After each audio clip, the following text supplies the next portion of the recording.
हम लोग अब सीखेंगे अलजेब्रिक एक्सप्रेशन में ऐड कैसे किया जाता है, किस तरीके से जो है हम ऐड करते हैं। इसमें देखिए कोई भी पहले हम एक सिंपल क्वेश्चन लेंगे, जैसे कि 5x 3x और अब फिर दिया हुआ है 2x, ऐसे करके एक क्वेश्चन दिया हुआ है और इसको ऐड करना है। जैसे कि हमने बताया था कि अलजेब्रिक एक्सप्रेशन में दो चीजें होती है, कांस्टेंट और एक वेरिएबल, दो चीजें होती है ना। तो ऐड और सब्ट्रैक्ट का कुछ अलग रूल होता है और मल्टीप्लाई और डिवाइड का अलग रूल होता है। अब ऐड और सब्ट्रैक्ट का क्या रूल होता है, तो ऐड और सब्ट्रैक्ट में हम उसी जो है नंबर्स को, उसी इक्वेशन को आपस में जोड़ते हैं जिसमें कांस्टेंट सेम हो, सॉरी वेरिएबल सेम हो, है ना। इसमें देखिए x वेरिएबल, इसमें भी x वेरिएबल, इसमें भी x वेरिएबल। तो जब इस तीनों को जोड़ेंगे 5x + 3x + 2x, तो ये तीनों आपस में जुड़ जाएगा, क्योंकि इसमें हमारा जो है वेरिएबल सेम है। और वेरिएबल सेम होगा लेकिन जुड़ता सिर्फ कांस्टेंट है, मैच किया जाएगा वेरिएबल को। बात समझ रहे हैं ना, कि इसमें अगर सेम वेरिएबल होगा तभी हम जोड़ेंगे।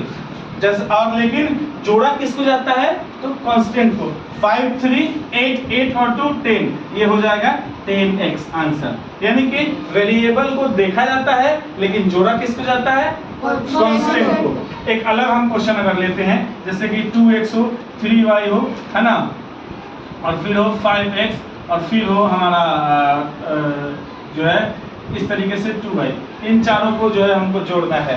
तो इसको हम किस प्रकार से जोड़ पाएंगे, तो इसको हम इस तरीके से जोड़ेंगे। पहले 2x, x वाले को एक साथ रखेंगे और y वालों को एक साथ रखेंगे, ठीक है। अब देखिए यहाँ से आपका पूरा कॉन्सेप्ट क्लियर हो जाएगा कि जोड़ा कैसे जाता है। यहाँ पे देखिए x है ना, वेरिएबल x के रूप में मौजूद है और यहाँ पे वेरिएबल y है।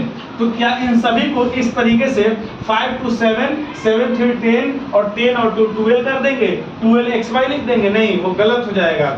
ऐड करने में सिर्फ उसी को जोड़ा जाता है जिसका वेरिएबल सेम हो, उसके कांस्टेंट को आपस में हम जोड़ते हैं। यानी कि यहाँ पे हम जोड़ेंगे, ये दोनों का वेरिएबल सेम है, तो 5 और 2 ये हो जाएगा 7x प्लस यहाँ पे 3 और 2 5y।